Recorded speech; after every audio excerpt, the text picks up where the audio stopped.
going to get ready to move on to the next chapter of the show, the Bias Plus Report, also known as the Matchup Show. Oh, yeah. My favorite. Your favorite. All right, so in this segment, we're going to do the Bias Plus Report, also known as the Matchup the Show. Matchup Show. Absolutely. Now, what is the Bias Plus? One more time. This is based on net points. So if you have a team that's playing another team, one team has a net point, the other team has a net point. Let's assume team B is 5 net points. Team A has 25 net points through whatever number of games they played, right? And they're going to play each other. The bias is the difference between those net points. 25, 5, difference is 20, and that net point bias favors the team with the greater net points. Why we call it a bias. We're not guaranteeing anybody's going to win anything, but that's what they've been doing. Well, good idea that they just might. We call this a lagging indicator. That's what they call it in the investment world anyway. Now, what's the plus? Turnover differential. Another stat that you can go plus or minus in. Right. And then we add that to the net point bias, or we take away, depending, because sometimes Team A is playing Team B, and Team A has a net point bias in their favor, but Team B has the turnover differential bias. So in that case, you're not going to just add those two together. You're actually going to do some subtraction. Mm-hmm. Nobody likes to do subtraction. But long story short, if one team has a net point bias of 50, and then the other team has a turnover differential bias of 10, then the bias plus score is going to be that difference, which would be 40, favoring the team with 50. But now we know we got to keep an eye on that differential. So let's take a quick look at the Bias Plus report, which you will be able to find at the Sterling Net Point Power Rankings. All right. Where are we here? Yes. All right, so first up in the order for the Bias Plus report, the Washington team that needs to change their name versus the Vikings. Vikings are home. Vikings have a bias, net point bias in their favor of 155 and a turnover differential bias of 4, giving them a Bias Plus score of 159 in favor of the Vikings. I love the Vikings in this game. Kirk Cousins has an opportunity to, it would probably be more fun for him if this game was in Washington, so he could really stick it to everybody and the fans too. But he's not going to forget that this is a team that kind of did him dirty. Yeah, this game should be the most money out of someone who was being done dirty than anybody. Yeah, but he did that. He did that for himself. He in other words, he turned lemons into lemonade. Right. That's what I'm basically saying the same thing. He did great, but he would have rather they just wouldn't believe in him enough to give him a long-term contract. Exactly, and that meant a lot to him. And they kept giving him the franchise tag, and he's like, "Okay, I'm gonna take the cash. You don't really like me, right? I'll take your, was it $20 million? They were like $20 million pops every time he went on the franchise tag. At least because you got to be paid within the top 5 at your top position. 5, right? So whether he was, somebody you believed him or not, you had to pay him like he was getting raises off of other people's raises. Yeah, yeah. I mean, it was like I always talked about him going into Vikings and everything, right? And sometimes it sounds like maybe I'm negative on him, but I'm real positive on his business side. Yes, absolutely. So he made the best out of that situation. That, I'm giving it to him, and I think he's gonna come back in and give it to the Redskins when he gets a chance. When they come in to Minnesota there. So we shall see. All right. Your Falcons are playing your Seahawks. We have a bias score of 83, a turnover differential of 12 favoring the Seahawks, giving them a Bias Plus score of 95. That's the Falcons versus the Seahawks. What you got? Russell Wilson doesn't have much to worry about. He can probably come out with a blindfold on because the Falcons don't get turnovers. That being said, they're going to have their hands full, and the crowd in Atlanta will probably be booing very heartily before this game is over. I don't think the Seahawks will have any trouble at all handling these guys. And I'm going to take the Seahawks going with the bias. This one's pretty easy. Falcons are shambles. Shambles, he says. Shambles. I don't think we've used that word too often on the show. Didn't we talk about the Vikings already? Yes, we did. All right. Next. Oh, that's because I'm going in the wrong direction. Moving in the wrong direction. Living just enough. All right. Where are we here? Let's talk about the Bills. The Bills. Every time I see the Bills, I think about Pulp. No, not Pulp. Kill Bill. When she goes down to South America and she's looking for Bill, and she's talking to the guy that raised him. Right. And he's like, "You looking for Bill?" Oh my God. Anyway, Eagles looking for Bill. I don't know if they really want to find him. They're going to find him. They're going to find him. You're going to find Bill.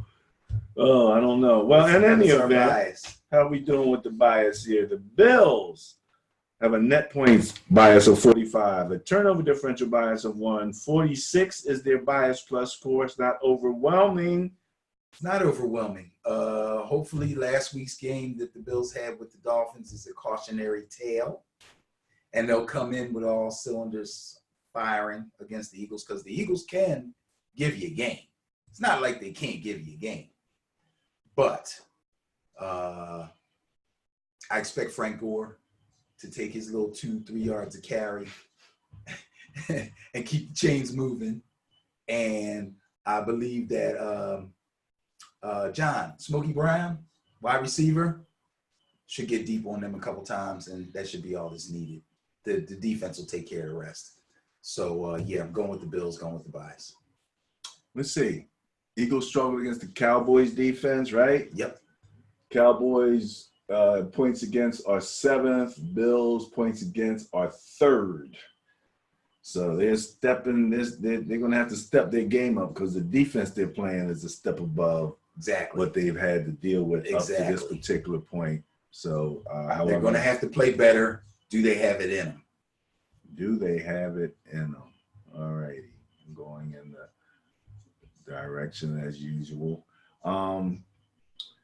And I'm listening to the coach, Doug Peterson, and he seems to think that they only need a couple tweaks.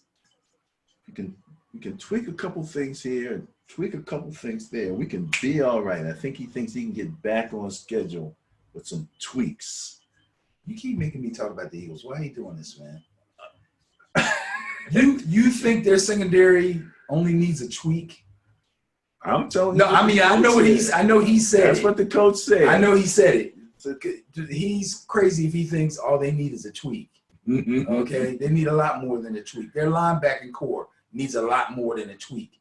Their pass rush might be able to get away with a tweak, but that tweak would have to be a free agent pickup from somewhere that's got some life left in them.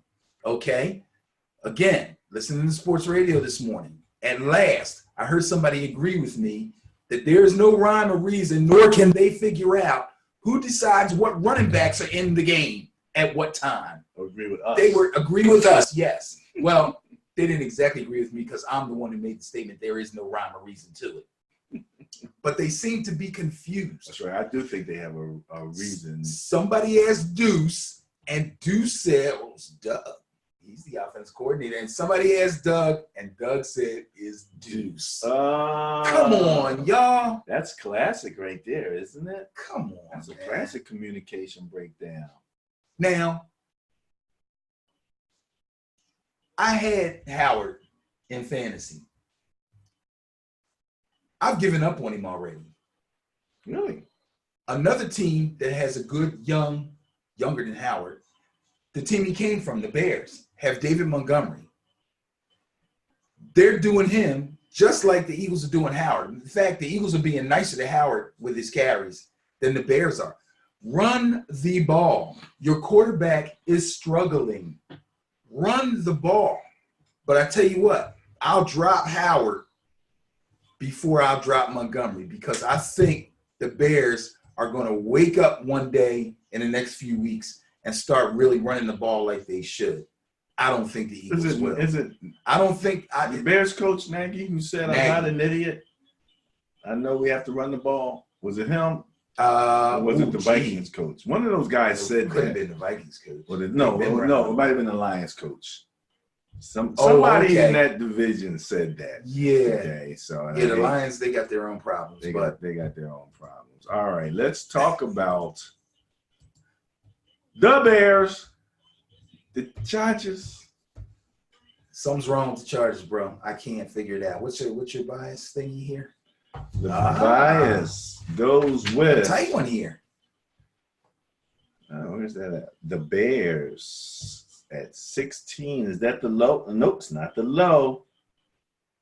No, it's not the low. It's not the low, but it is tight. But it's tight. But it's tight. Both of these teams are faltering, if you ask me. They're really faltering. On both sides of the ball, they're not getting it done. I have no clue on this one. And I know I wasn't going to make any more sentimental picks. And I'm really not. I'm just going to go. I just got to go straight up Bears on the strength of being home. I can't call this. Bears have a net point bias of 8 and a turnover differential bias of 8. Okay, well, there's something to hang my hat on there. Getting that 16 from right there. The turnover differential in their favor. And all right, I'll hang my hat on that. Chargers are 27th in turnover differential. They got problems. At -4. Bears are 5th at +4. Yeah, Chargers got a lot of problems, man. Yeah, that's that 8 right there that we're talking about. And, but I don't know what to say about the Chargers either, except we did talk about, their running game with their running back. In that goal line situation, problematic. Now, is this an intriguing game for you right here?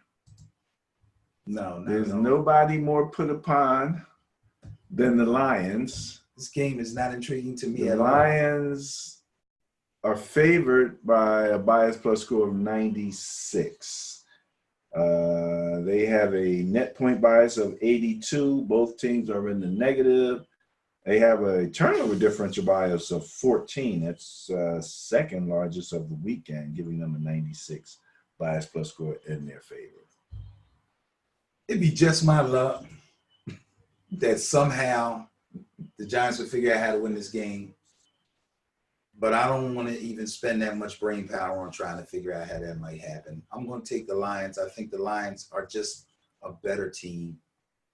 They're just a better team. I hate to say it. Yeah, well, okay. I'm going with the bias a lot here.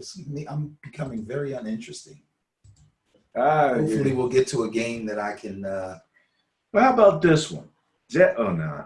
Jaguars, Jets. Oh, no. I don't think so.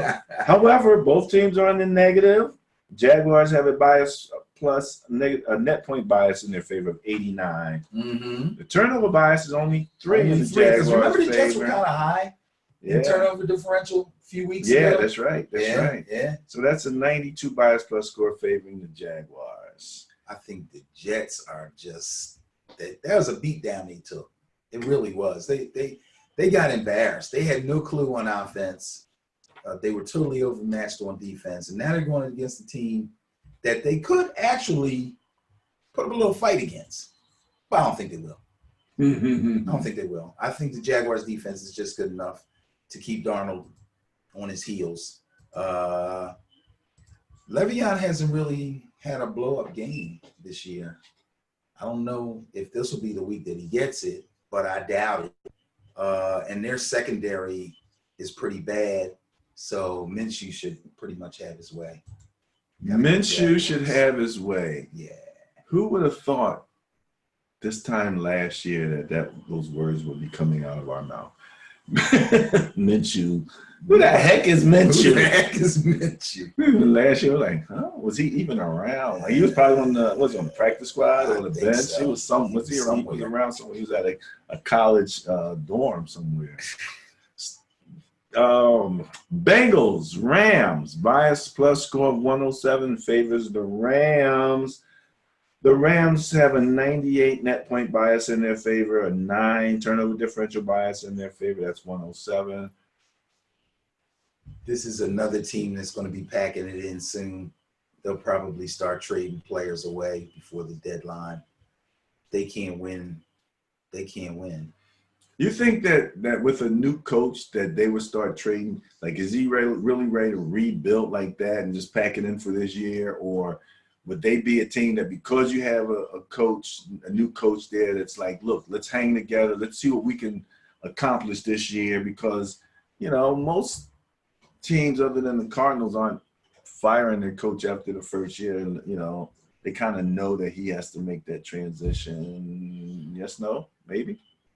That's a school of thought. But the way they're playing, I wouldn't go that way. I would stick with the coach and give him an opportunity to get a draft under his belt. And possibly, if they don't start selling off players for draft picks, I don't know. That's a tough question. Because if they start selling off players for draft picks, that means, dude, we need to rebuild. Everybody knows it. But we're going to put this in your lap because we believe in you. We brought you here to start the new era after the other knucklehead that was there all those years was gone. So we're not going to fire you right away because you're losing all these games. We're going to start over and let you lead us, get a draft under your belt, bring in some players. I would prefer that if I was him, because the players that they have are not getting it done. Now, you got to keep Joe Mixon. You really probably should keep A.J. Green. They have another receiver, Auden Tate, who's young. But guys like Tyler Boyd, and I don't know anybody in their defense they should keep. They're in bad shape, man. They need to pack it in. That's my opinion. They Still a should pack little it in. early.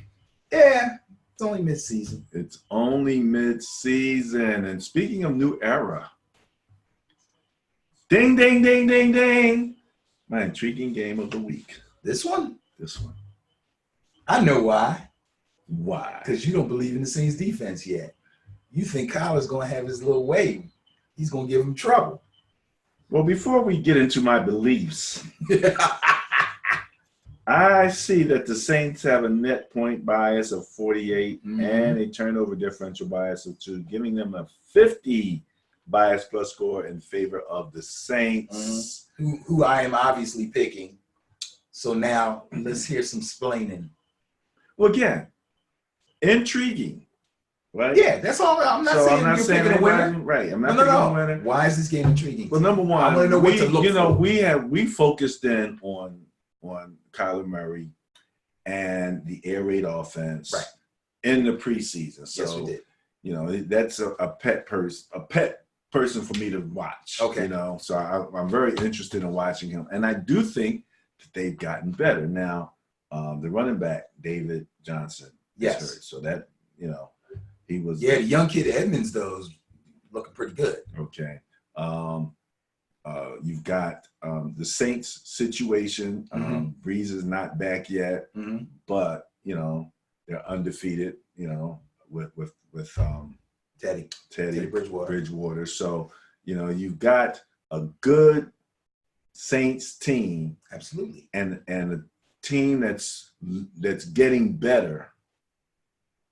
Now coming in, they're going to have to see, so you can kind of see just where they really stand. Again, they're part of the division with the Niners. Okay. So, keeping an eye on them guys, because if they all of a sudden really get good, then that's another competitor in the division.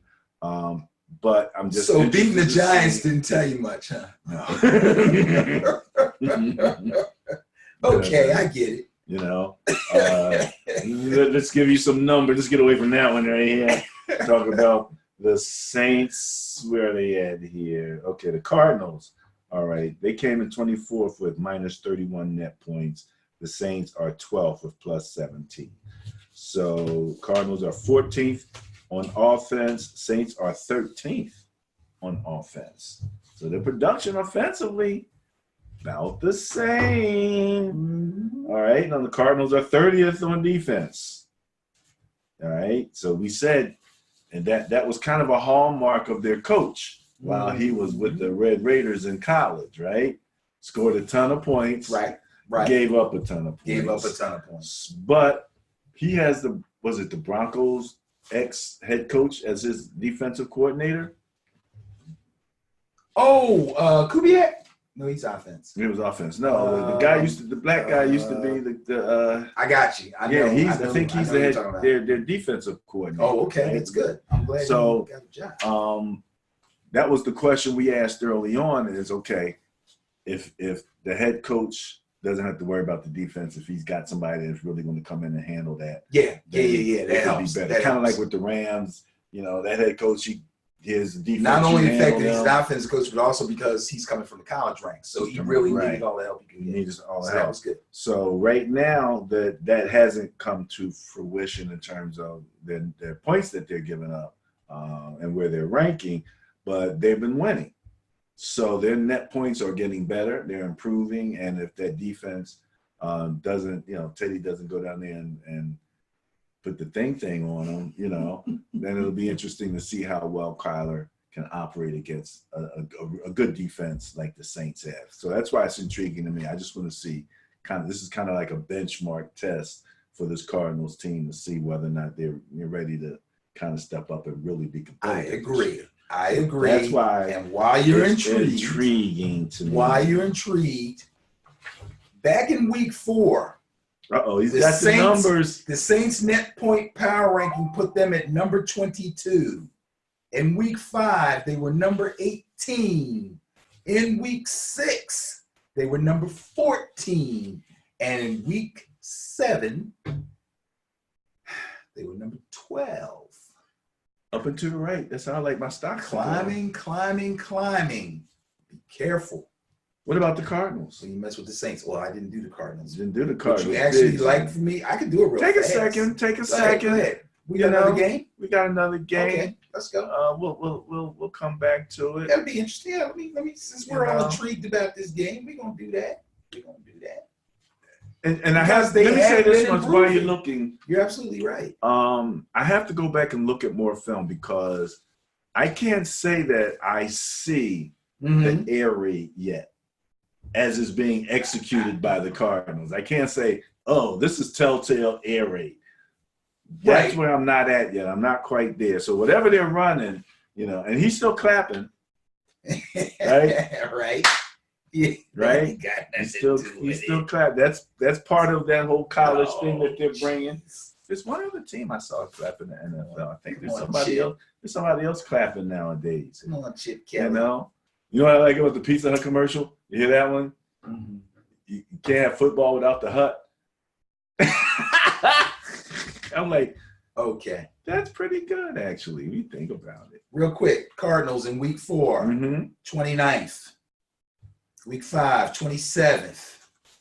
Week 6, 26th. Small improvement, but improvement. Small. And week 7, 24th. So they are on the up. Okay, all right. They are on the up. They're on the upswing. Give them this will be a good test. And they, they started out with a tie.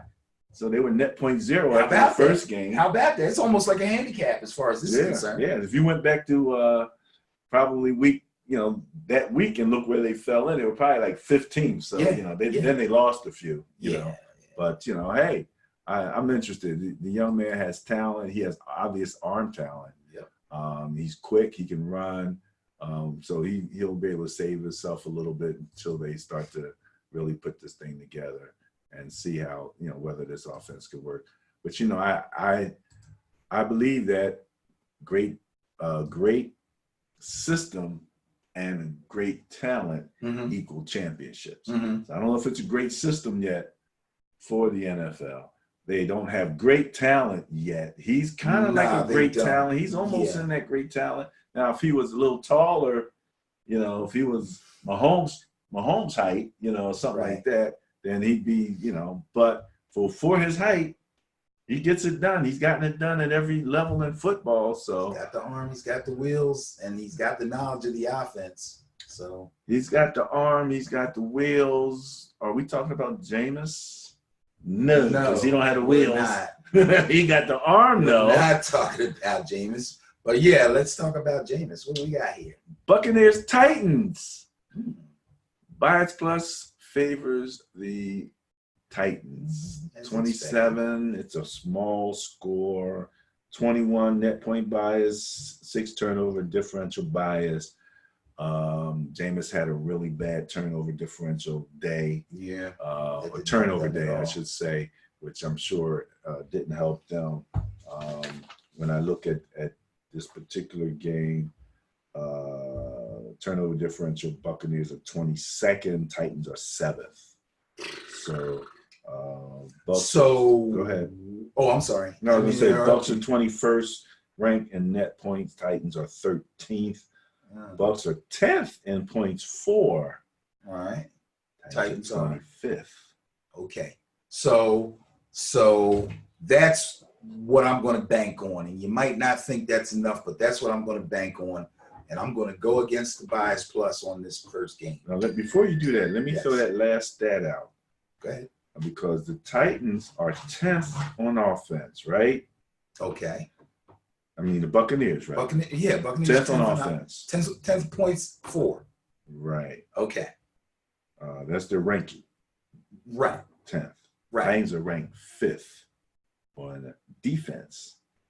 Points against. So you got a 10th ranked offense against a 5th ranked defense favoring the Titans. Okay. So the Titans offense is Stanky. It's no, it's not. It's not. They're 13th. oh. And All right, well- the Bucks are no. I'm sorry. That was net points. They're 25th. Aha. So I was right. They're Stanky. Aha.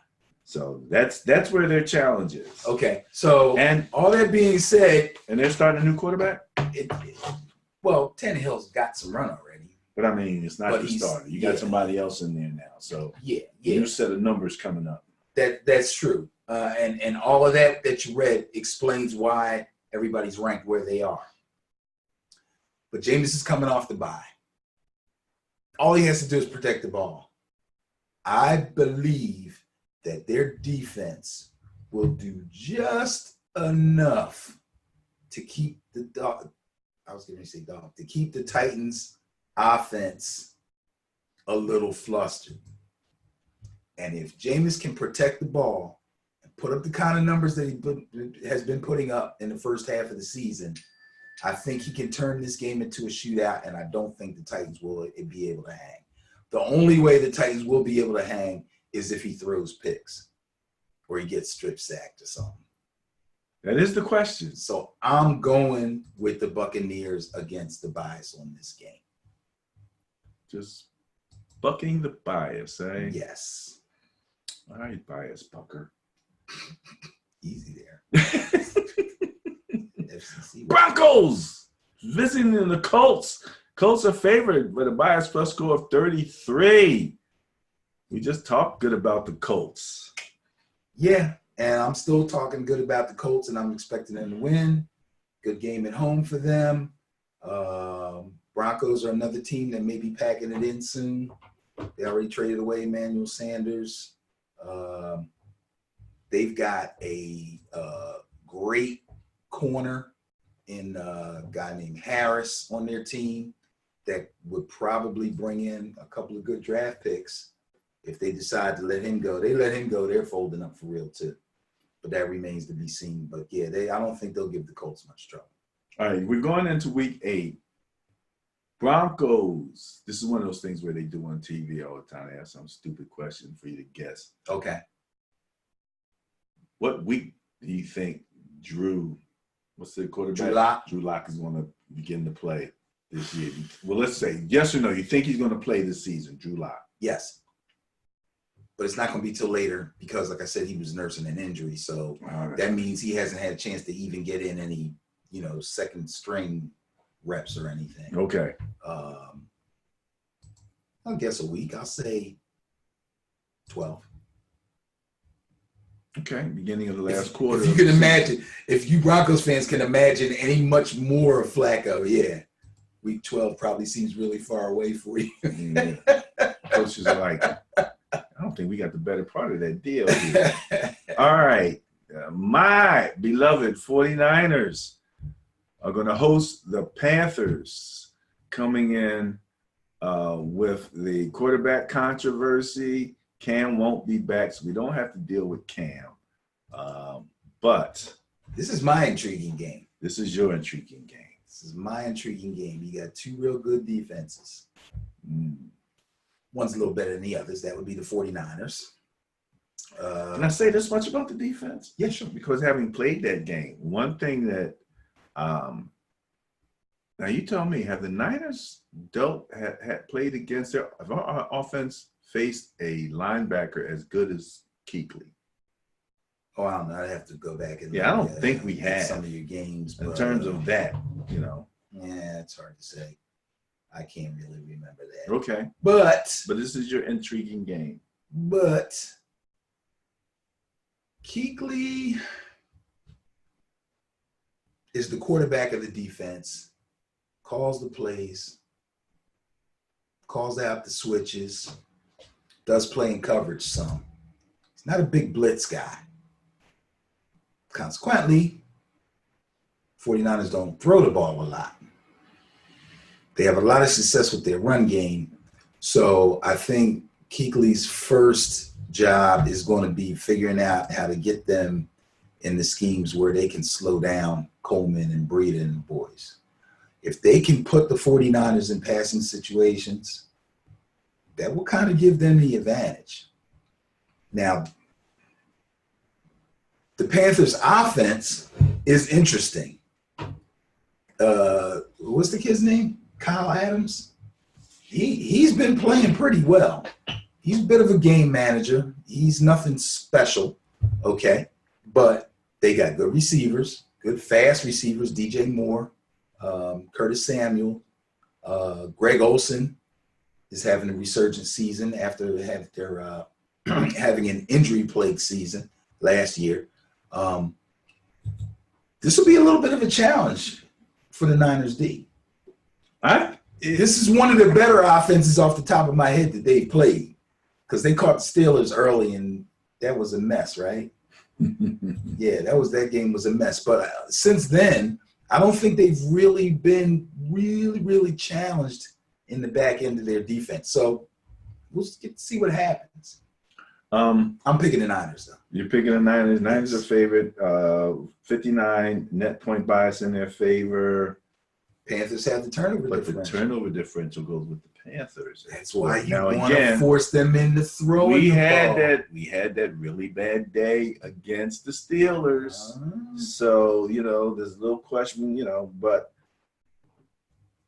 if it wasn't that I was a Niner fan, I might consider this an intriguing game also. I think you got two good teams. Right. And so, you should see some quality football being played. Whatever defense can force their will on the other offense is going to win.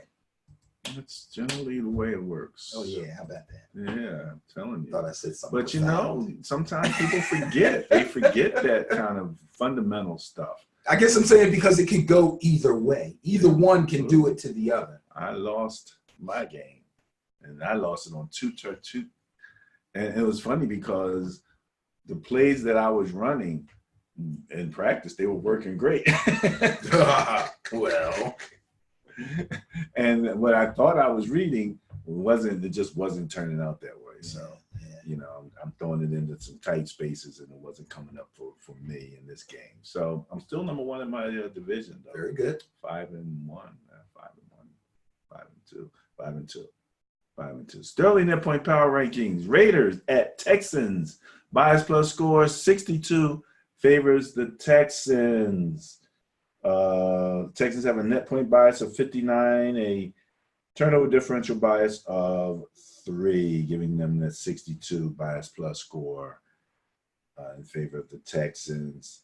Deshaun's got to get it together. Scary game for the Texans. Josh Jacobs is running the ball well for the Raiders. The kid Waller, Darren Waller, Tight end for the Raiders. tight end for. He hasn't been stopped yet. He's scored double digits in fantasy every single week, regardless who they played. He cannot be held down. The kid's amazing. It's just tough when your top receiver is your best receiver, is your tight end. We know another team that's like that. But anyway, I digress. They got to get it together on the defensive end. But Josh Jacobs needs to be handled. If by some strange twist of fate, the Raiders can control the ball on the ground, the Texans could have a problem on this. And again, I would rather, since it's midseason now, rather than stick my neck out, like a couple weeks ago, I would have said, I'm taking the Raiders. But now I'm just going to give you reasons why, if the Raiders win, they could have won. Moderating your behavior. I'm moderating my behavior, but I'm going to pick the Texans. They're at home. Deshaun's still hot. Boom, bang, boom. Well, speaking of boom, bang, boom, It's about to be some there's about to be some banging and booming. We have the Browns going into New England with the highest bias score against them, favoring the Patriots at 229. 229. Highest of the week by far. By far. Closest was 159. That's a 209 net point bias favoring the Packers, and a 20 turnover differential bias, largest turnover differential bias of the week. Now, again, it might be a little skew because of the Jets, but not, what can I tell you? Not that much. Browns are too up and down, man. They're too up and down. I expect them to put up a fight in the beginning, but they're going to be overwhelmed by a far, far better team. Baker Mayfield is a little careless with the ball. You don't want to do that with a team that's got the 20-point turnover differential bias on you. Man, Patriots defense is good. Getting close to Halloween, man. Baker might start seeing some ghosts. He might. He probably will. I'm sure he will. And they had Odell on. He said he got some cleats made for Brady. He's going to give them to him as a gift. They're made out of goat hair. Goat hair cleats. Goat hair cleats. I think he said he got a pair for himself too. And he goes, I hope no animals were harmed during this process. Dude, you've been in so much trouble saying and doing stuff wrong. You scared about some There's goat a hair. bald goat running around. Yeah, right. Filing a complaint. I had hair last week. What happened? Wow. This guy named OBJ came by, dude. Let me tell you. He had plenty of money, so we just had to just turn you in. Now, this is the game that everybody had penciled in. They were so excited about, but yet now Not so exciting. not so exciting when your starting quarterback, Mr. Patrick Mahomes, is not playing. The Chiefs are favored by 5 over the Packers. Smallest bias plus score of the weekend, but these are net points that were produced by Mahomes and company on offense. And who's coming Still in? low. Who's coming in to play for them? Backing up? Matt Moore. Matt Moore. Matt Oldhead Moore. Chiefs, 7 net point bias in their favor. Packers, 2 turnover differential bias in their favor, netting out to a bias plus score favoring the Chiefs of 5. And Matt Moore steps in to duel it out with AR, who's dropping dimes to guys we're just learning what their names are. Packers defense by far is better than the Chiefs defense. Let me get that out of the way. By far? By far. Well, let me see now. Hold on. Let me hold them numbers. See if we can put some numbers to that. That would be a 12th ranking for the Packers in points against, and a 16 ranking by the Chiefs. That ain't by far. What's turnovers? Well, the Packers are 6 plus 6, and the Chiefs are plus 4. What? An actual turnover differential. Are you serious? Yeah. Are you looking at the right thing? It's a 2. What is? That's No. Wait. Hold on, folks. Hold on, folks. Something's not right. Something's not right. What? It's happened before. What?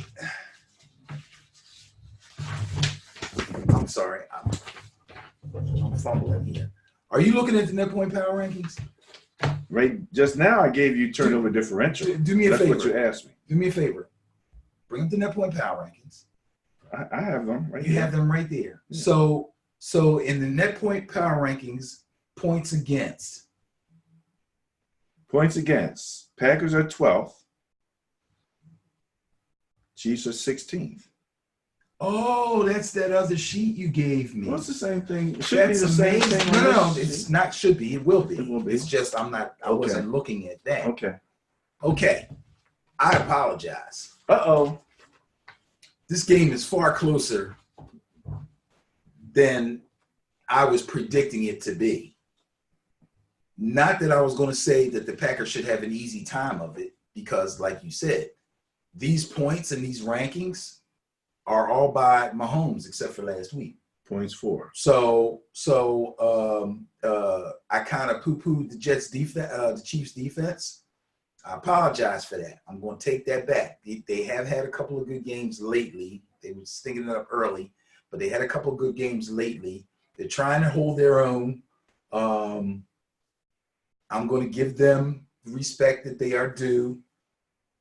They are favored with the bias plus. I'm picking the Packers anyway because I believe, regardless of what the numbers say, that the Packers, to me, clearly have the better defense, especially getting a chance to go against somebody other than Mahomes. But if Mahomes was playing in this game, I would still take the Packers. You know why? Because the Packers have success lately, and the Chiefs had gone like this. I know that doesn't make a lot of sense to some people. I kind of understand what you're saying. But since they got their wide receiver back, the cheetah. Yes, Tyreek Hill. Tyreek Hill saved them, actually. Tyreek Hill is what? How tall is he? 5'9"? 5'9", 5'10". Something like that. Leaped up at the goal line between like 2 or 3 other defenders. Yep. Went higher than everybody. Yep. Caught the ball. Mm-hmm. Came down.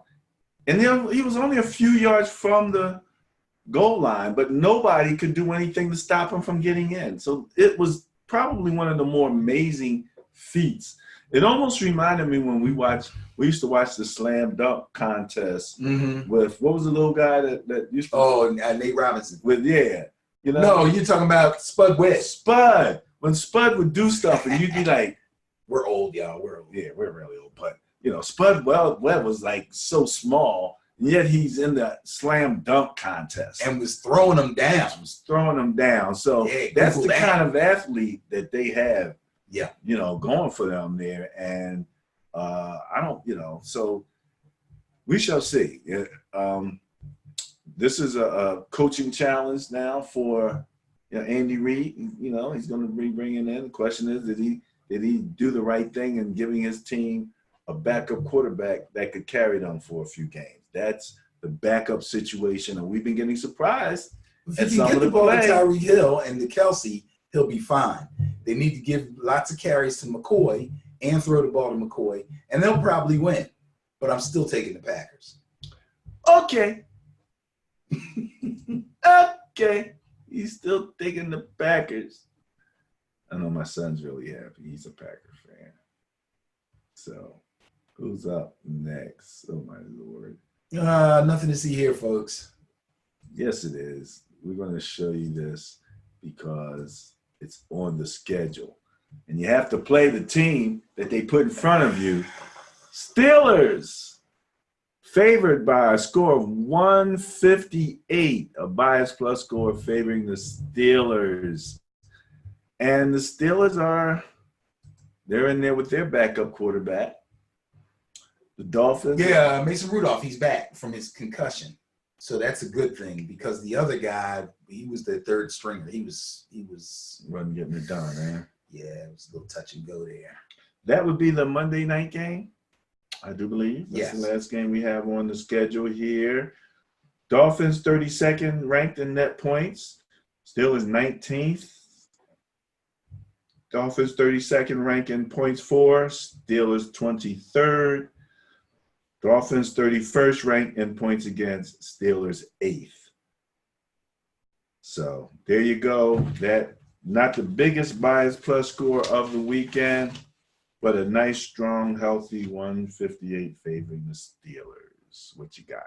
I got the Steelers. Big. Going with the Steelers. You only went against the bias how many times? Once? Twice? Twice? I think I did 2. I know you went with the Packers. I went with the Buccaneers. And you went with the Buccaneers and the Packers. Yes. Wow. Okie dokie. So, needless to say, I didn't give out a fantasy tip last week because I didn't actually, I'm not going to say discover it, but I didn't really jump on it until I realized how highly ranked the Steelers defense was in fantasy. They had a bye week last week. So people that play fantasy sometimes have a tendency to forget about teams and players that they don't already have on their team that are on the bye. I grabbed them while they were on the bye, played another defense last week, and now they are either the highest or second highest rated or projected defense in fantasy around the world. Some leagues, the Jaguars will be rated higher because they're playing the Jets, so it's a matchup thing. But the next best matchup is the Steelers against the Dolphins. So if you could, in fantasy, get the Steelers defense. I don't care if you don't play them no more this year. Get those guys. Get them now because the potential, the turnover potential is great. You know, you get points for sacks, you get points for fumble recoveries, you get points for interceptions. And you also get points for keeping the score down. A shutout is worth like, I don't know, 8 points. If you keep them under 10, it's worth something like that. So that's how defense works in fantasy.